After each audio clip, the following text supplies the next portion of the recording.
Ce n'est pas une surprise, c'était attendu, ça vient d'être dit, mais ça reste un coup dur, une mauvaise nouvelle pour François Fillon, le candidat à la présidentielle des Républicains. Il y a 2 mois, personne n'aurait imaginé que le candidat et son épouse se trouveraient aujourd'hui à moins de 3 semaines d'une présidentielle qui s'annonçait imperdable pour la droite, tous les deux mis en examen. Ça veut donc dire que si François Fillon était élu le 7 mai, il entrerait à l'Élysée, lui ainsi que la Première Dame, avec une mise en examen. Vous imaginez, c'est une situation absolument improbable.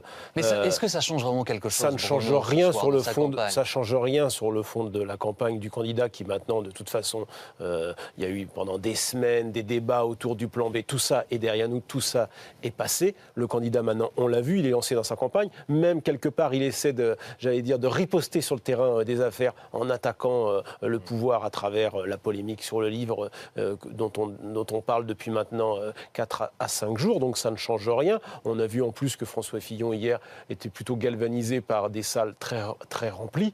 Maintenant, ça reste quand même une difficulté pour le candidat et surtout pour élargir un peu. It's S1 Beat.